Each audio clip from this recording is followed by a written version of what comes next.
India ഒരു ഹിന്ദു രാഷ്ട്രമല്ല എന്നത് കൃത്യമായ സൂചനയാണ് തെരഞ്ഞെടുപ്പ് ഫലമെന്ന് അമർത്യ സെൻ. ഇന്ത്യയെ ഹിന്ദു രാഷ്ട്രമാക്കാനുള്ള ആശയം ഉചിതമല്ല. രാമക്ഷേത്രം നിർമ്മിച്ച് ഇന്ത്യ ഹിന്ദു രാഷ്ട്രമായി ചിത്രീകരിക്കാനായിരുന്നു സംഘപരിവാർ ശ്രമമെന്നും അമർത്യ സെൻ പറയുന്നു. വിവരങ്ങളും വിശദാംശങ്ങളുമായി സിബി ജോസഫ് ഞങ്ങളുടെ പ്രതിനിധി ചേരുന്നു. സിബി ജോസഫ് നൊബൽ സമ്മാന ജേതാവായ പ്രശസ്ത സാമ്പത്തിക ശാസ്ത്രജ്ഞനാണ് ഈ രീതിയിൽ കാര്യങ്ങൾ വിവരിക്കുന്നത്. പ്രത്യേകിച്ച് രാമക്ഷേത്രവുമായി ബന്ധപ്പെട്ട് വലിയ ആക്ഷേപങ്ങൾ, കാരണം രാമക്ഷേത്രത്തിൻ്റെ നിർമ്മിതിയിൽ ഉണ്ടായ അപാകതകൾ ഒക്കെ വലിയ അർത്ഥത്തിൽ രാജ്യം ചർച്ച ചെയ്തുകൊണ്ടിരിക്കുന്ന ഒരു വേളയിൽ കൂടിയാണ്. അജിംഷാ, തീർച്ചയായും ഇന്നലെയാണ് കൊൽക്കത്തയിൽ നടന്ന ഒരു മാധ്യമപ്രവർത്തകരോട് ചോദ്യത്തിന് ഉത്തരമായി അമർത്യ സെൻ ഇത്തരത്തിലൊരു മറുപടി നൽകിയത്. അതായത് ഈ ലോക്സഭാ തെരഞ്ഞെടുപ്പിൻ്റെ ഒരു പശ്ചാത്തലത്തിൽ ഈ രാജ്യത്തെ ഒരു ഹിന്ദു രാഷ്ട്രമാക്കി മാറ്റുക എന്നൊരു BJPയുടെയും RSSൻ്റെയും അജണ്ടകൾക്ക് കൃത്യമായ മറുപടിയാണ് ജനം നൽകിയത്. ഈ രാജ്യം ഹിന്ദു രാഷ്ട്രമല്ല എന്ന് വ്യക്തമാക്കുന്ന സൂചന തന്നെയാണ് ഈ ഒരു ലോക്സഭാ തെരഞ്ഞെടുപ്പിൻ്റെ ഫലം എന്ന് അമർത്യ സെൻ വ്യക്തമാക്കുന്നു. മാത്രമല്ല, അയോധ്യ രാമക്ഷേത്രം നിർമ്മിച്ചുകൊണ്ട് ഒരു ഹിന്ദു രാഷ്ട്രമാണ് നമ്മുടെ രാജ്യമെന്ന് ചിത്രീകരിക്കാനുള്ളൊരു ശ്രമം നടത്തി. ഇതിനെല്ലാം തന്നെയും കൃത്യമായ മറുപടിയായിരുന്നു ഈ ലോക്സഭാ തെരഞ്ഞെടുപ്പ് ഫലമെന്നും അദ്ദേഹം ചൂണ്ടിക്കാട്ടുകയും ചെയ്തു.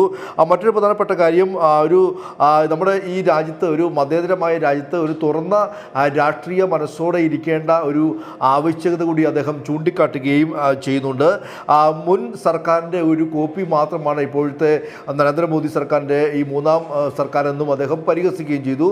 എന്തായാലും വലിയ മാറ്റമൊന്നും പ്രതീക്ഷിക്കേണ്ടതില്ല എന്നുള്ള ഒരു കാര്യം കൂടി അദ്ദേഹം ചൂണ്ടിക്കാട്ടുന്നു.